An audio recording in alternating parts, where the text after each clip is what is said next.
Okay, hello everybody. बहुत लंबे समय के बाद हम वापस आ गए हैं अकाउंटेंसी के एक बहुत और इम्पॉर्टेंट टॉपिक को लेकर के, जो कि है रिवैल्यूएशन अकाउंट। रिवैल्यूएशन अकाउंट के बारे में हम आपको ये बता देना चाहते हैं कि ये रिवैल्यूएशन अकाउंट एक ऐसा अकाउंट है जो क्लास 12th के अकाउंटेंसी में सिर्फ एक चैप्टर में नहीं आ रहा है, बल्कि पार्ट ए के change in profit sharing ratio में भी आएगा, एडमिशन ऑफ अ पार्टनर में भी आएगा, रिटायरमेंट और डेथ के केस में भी इसकी यूज़ की गई है। तो इस टॉपिक को सिर्फ आप ये टॉपिक पढ़ के ना तैयार करें कि ये रिवैल्यूएशन अकाउंट किसी एक चैप्टर का पार्ट होगा। एक्चुअली में ये बोर्ड एग्जाम्स में 100% आता है, क्योंकि ये एक्चुअली में मल्टीपल चैप्टर्स के पार्ट है। तो आइए देखते हैं आज कि ये रिवैल्यूएशन अकाउंट क्या है और इसको हम लोग किस तरह से तैयार कर सकते हैं बोर्ड एग्जाम्स के लिए, क्या क्या इसमें टॉपिक्स है जो हमको पढ़ने हैं। तो देखिए, रिवैल्यूएशन अकाउंट की जहाँ तक हम बात करें तो देखिए, सबसे पहली बात कि ये जो टॉपिक है ये किस किस चैप्टर्स में आने वाले हैं। तो जो सबसे पहला चैप्टर हमारा आने वाला है वो है change in profit sharing ratio. ये आपका जो पार्टनरशिप है उसमें जो प्रॉफिट शेयरिंग रेशियो के चेंजेस के बारे में हम पढ़ाई करेंगे तो उसमें है। सेकंड है admission of a partner, admission of a partner, of a new partner भी आप लिख सकते हैं, कोई प्रॉब्लम नहीं है। थर्ड है retirement, retirement of a partner, retirement of partner. And fourth है ये डेथ के केस में। एक्चुअली में जब हम डेथ की बात करेंगे तो डेथ में रिटायरमेंट और डेथ में बहुत सारी सिमिलैरिटीज हैं। डेथ की बात करेंगे तो याद रखिएगा, डेथ में भी हमको पार्टनर से जुड़े हुए सारे ट्रीटमेंट्स करने होते हैं। सब कुछ हमको, जो डेथ पार्टनर है, बिजनेस पार्टनर है, उसको हमको पे करना होता है, इसीलिए हमको उसमें भी इसकी जरूरत पड़ती है और बाद में इसका हमको प्रॉफिट भी निकालना पड़ता है जो पार्टनर मर गया है। तो जब हम डेथ चैप्टर पढ़ेंगे तो उसमें डिटेल में देखेंगे। फिलहाल यहाँ रिटायरमेंट और पार्टनर के बाद और डेथ।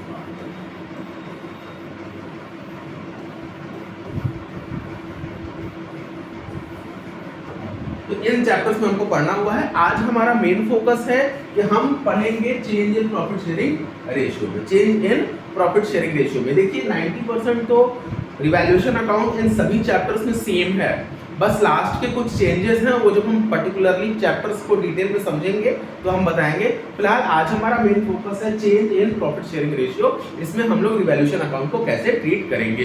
तो आइए देखते हैं, यहाँ पे मेनली दो चीजों के बारे में हम बात करेंगे कि रिवैल्यूएशन अकाउंट से जुड़े हुए जर्नल एंट्रीज कैसे होंगे एंड रिवैल्यूएशन अकाउंट को हम कैसे मेंटेन करेंगे। ट्राई करेंगे छोटे मोटे ट्रिक्स को भी याद करने के लिए, ताकि हो सकता है कुछ बच्चों को बहुत जल्दी ट्रिक्स के थ्रू याद होता हो तो हम उसको भी यहाँ देखने की कोशिश करेंगे। आइए तो स्टार्ट करते हैं सबसे पहले हम लोग change in profit sharing ratio से। तो change in profit sharing ratio chapter में हम रिवैल्यूएशन अकाउंट को कैसे करेंगे, आइए के करते हम लोग स्टार्ट करते हैं।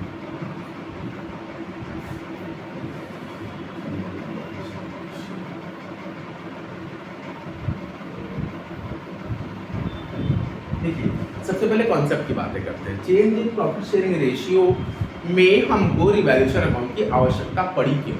तो देखिए, जब भी कोई पार्टनर्स आपस में फर्म बनाते हैं तो उन्होंने आपस में एग्रीमेंट कर रखा हुआ है कि हमारे बीच में क्या प्रॉफिट शेयरिंग रेशियो होगी, हम लोग कैसे प्रॉफिट को डिस्ट्रीब्यूट करेंगे और अदर एग्रीमेंट्स हम आपस में करते हैं। सपोज करिए कि हमने आपस में कोई एग्रीमेंट बना के रखा हुआ है जब हमने फर्म को फॉर्म किया था, यानी 8 साल 10 साल पहले जब भी फर्म स्टार्ट हुई होगी, और अचानक कुछ सालों के बाद पार्टनर्स ने आपस में ये डिसाइड कर लिया कि हमारा प्रॉफिट शेयरिंग रेशियो बदल जाना चाहिए। ये जो प्रॉफिट शेयरिंग रेशियो हमने पहले बना रखा था अब वो किसी काम का नहीं है, फिर वो सही नहीं है, हमको नए रेशियो में काम करना चाहिए। सारे पार्टनर्स एग्री हो जाते हैं, उसके बाद ये लोग change in profit sharing ratio को प्रोसेस करे जाते हैं।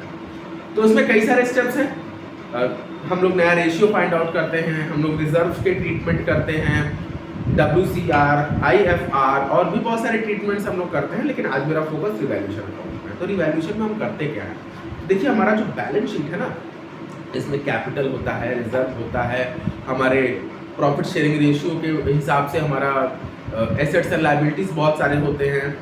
प्रॉफिट शेयरिंग रेशियो के हिसाब से तो नहीं कह सकते, लेकिन एसेट्स एंड लायबिलिटीज होते हैं। तो जब पार्टनर अपने रेशियो को बदलता है तो सारे एसेट्स के वैल्यू को चेक करता है कि बैलेंस शीट में जो मेरे बैलेंस शीट में जो वैल्यूज दिए हैं एसेट्स के और जो मार्केट में वैल्यू है एसेट्स के, उनमें क्या डिफरेंस है।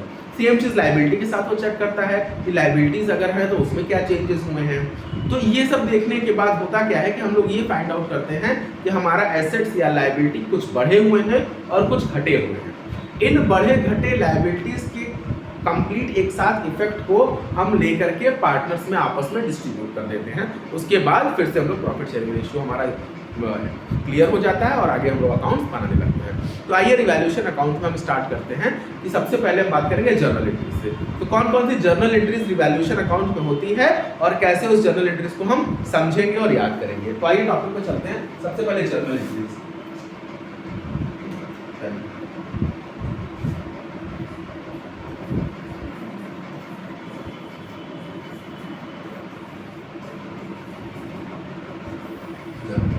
देखिए जर्नल एंट्रीज की बात करें तो पूरे रिवैल्यूएशन की अगर हम बात करें तो पूरे रिवैल्यूएशन में टोटल 8 जर्नल एंट्रीज हैं।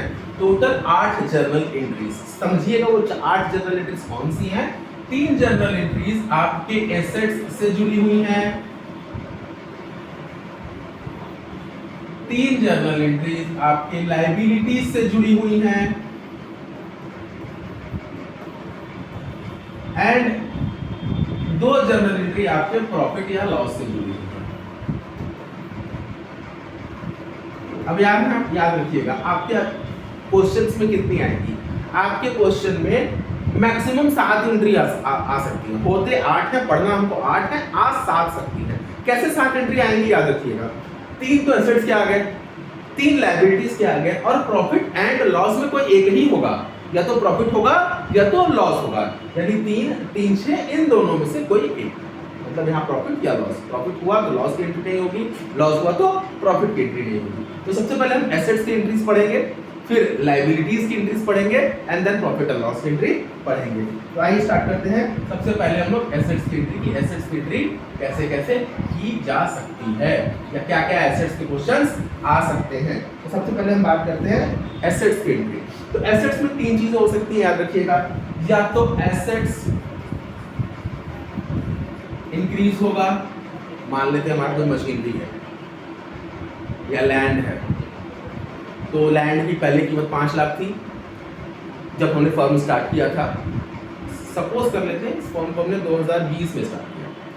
आज 2024 में इस फर्म की एसेट्स 5 लाख से 8 लाख हो गई, तो 3 लाख इंक्रीज हो गई। ये इंक्रीज हो सकती है, लैंड की वैल्यू 3 लाख इंक्रीज हो गई। या तो हमारा कोई assets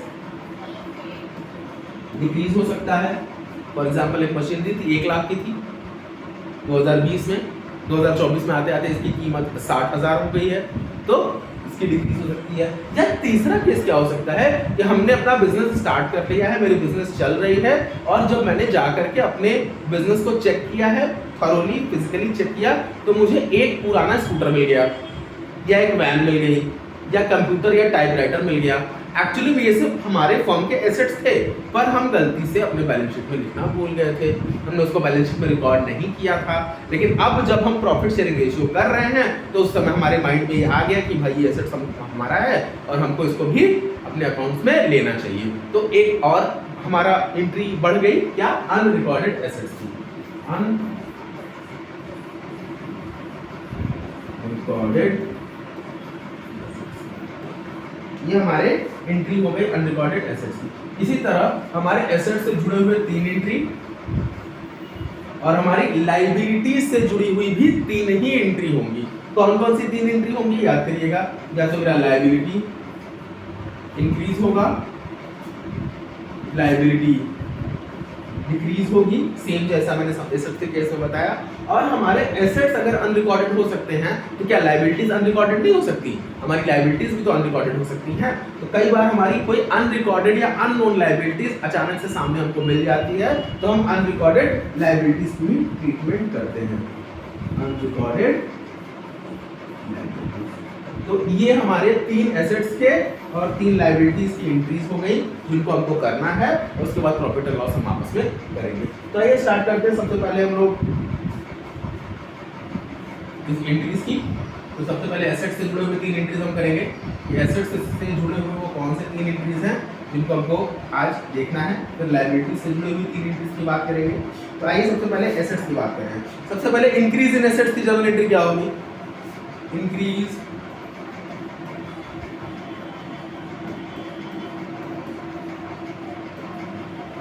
in the value of assets. चलिए, increase in the value of assets. Assets real account है और रियल अकाउंट का जो रूल होता है, गोल्डन रूल आप लोगों ने क्लास 11 में पढ़ा होगा, वो ये कहता है debit what comes in, credit what goes out. अच्छा एक बात बताइए, कोई चीज कम्स इन हो रही है, मेरे पास आ रही है, तो वो बढ़ रही है, इंक्रीज हो रही है, यानी कम्स इन यानी इंक्रीज। तो कोई चीज कम्स इन होती है तो उसको हम डेबिट करते हैं। तो सिंपल सी बात है, यहाँ पे हम बोल सकते हैं कि कोई एसेट्स अगर बढ़ा तो उसको हमको कहाँ लिखना है? डेबिट में। तो हमने लिख दिया एसेट्स में, एसेट्स अकाउंट दिया, इसको हम सन्ड्री एसेट्स लिख सकते हैं, क्योंकि आपके बुक में बहुत सारे एसेट्स हो सकते हैं, तो क्यों हम किसी एक एसेट्स का नाम लिखें? Sundry assets account DR। अच्छा, डेबिट में एसेट्स हो गया, तो हम लोग एक्चुअली में ये कर क्या रहे हैं? हम लोग रीवैल्यूएशन कर रहे हैं। तो क्रेडिट में क्या आ जाएगा? रीवैल्यूएशन। तो रीवैल्यूएशन अमाउंट कितना लिखेंगे? ध्यान रखिएगा, अमाउंट में हम केवल चेंज वैल्यू लिखते हैं। जैसे मैंने अभी एग्जांपल दिया कि एक लैंड है आपका, उस लैंड की कीमत पहले जो बुक में दी हुई है, यानी बैलेंस शीट में दी हुई है, उसकी बुक वैल्यू 5 लाख है, आज उसकी मार्केट में कीमत 8 लाख है, तो हम लोग यहाँ पे उन दोनों का डिफरेंस यानी 3 लाख रुपए ही लिखेंगे। क्वेश्चंस में बड़ा ध्यान से पढ़ना होगा, बहुत छोटे वर्ड्स की वजह से चीजें बदल जाती हैं। टू और बाई का ध्यान रखेंगे, जब हम न्यूमेरिकल सॉल्व करेंगे तो उसमें काफी डिटेल में आपको इसके बारे में बताएंगे। तो यहाँ पे पहली एंट्री हो गई increase in the value of assets. अगर increase in the value of assets की एंट्री हो गई एसेट्स अकाउंट या टू रीवैल्यूएशन, तो डिक्रीज की एंट्री क्या होगी? जी हाँ, इसको जस्ट उल्टा कर देंगे। तो डिक्रीज की वैल्यू करते हैं हम लोग, जो कि पहली एंट्री, ये दूसरी एंट्री,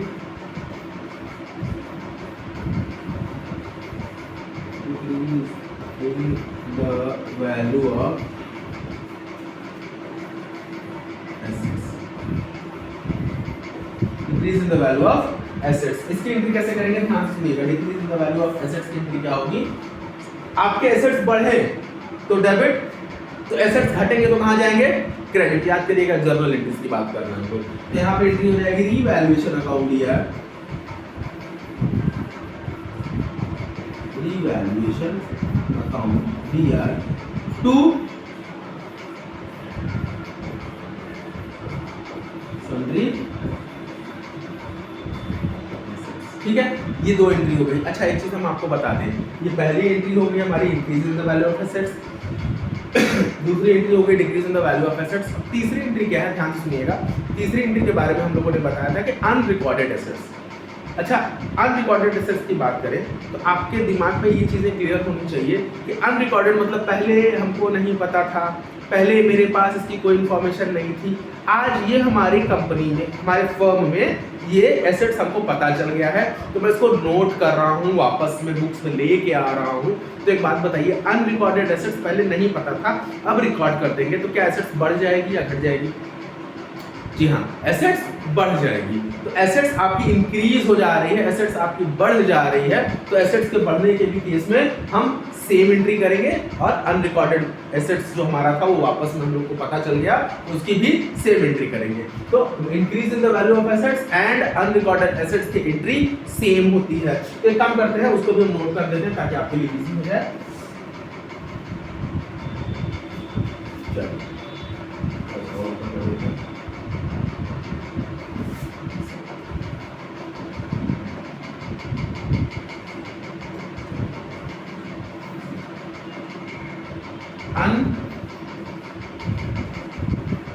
अनरिकॉर्डेड,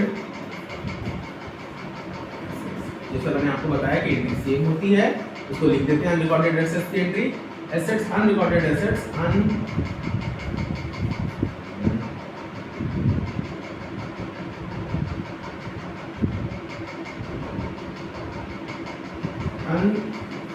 अनरिकॉर्डेड एसेट्स, जो भी एसेट्स होगा उसका दाम लिखेंगे हम लोग। Assets account debit, account DR to revaluation account. तो ये हमारे एसेट्स की 3 एंट्रियां हो गई। तो हम बात करेंगे यहाँ पे प्रोसेस को रिमूव कर देते हैं।